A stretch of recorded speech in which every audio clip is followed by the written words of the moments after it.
Literally the only goal I was chasing was to be skinny. So let's talk about women in the fitness world, successes and failures. My biggest failure in fitness, working really hard consistently for a couple weeks. Yeah. Week 5 or 6 and I'm still not seeing results, doing everything right, not where I want to be. And it is so frustrating because when I first started out, literally the only goal I was chasing was to be skinny. Women were always looked at to be small, not very muscular.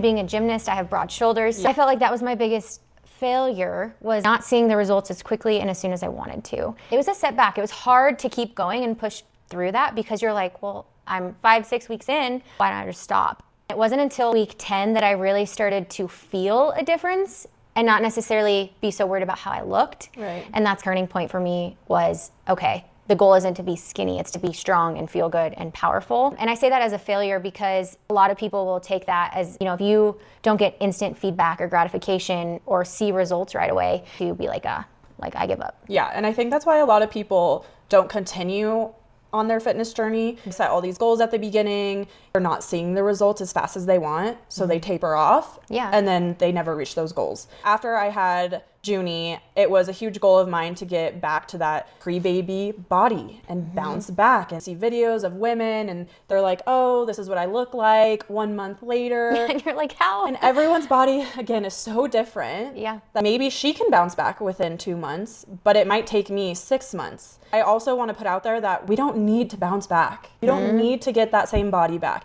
You had a baby. Your body's going to be completely different. It's not going to look the same. Junie's 3 years old. She'll be 4 later this year, and I still don't have that same body before her. I actually feel like I'm the strongest I've ever been. Yeah. And it's because I stopped focusing on that. I need to bounce back. I need to be skinny. All of these people are watching me. No, they don't care. You just want you to be healthy and happy. Started focusing on being stronger, and that worked way better for me. Failure is necessary to see results, and it's part of the journey. Let's do it for performance and how I feel. Looks are a byproduct of that. Absolutely. It's question time.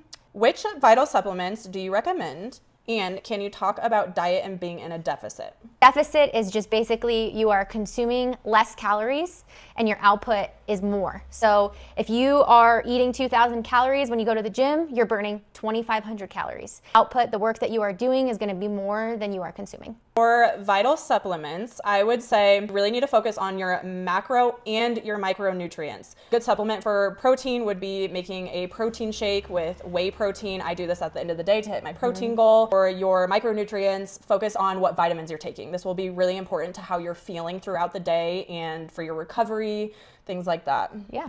Run like the wind did with Liz and Sid.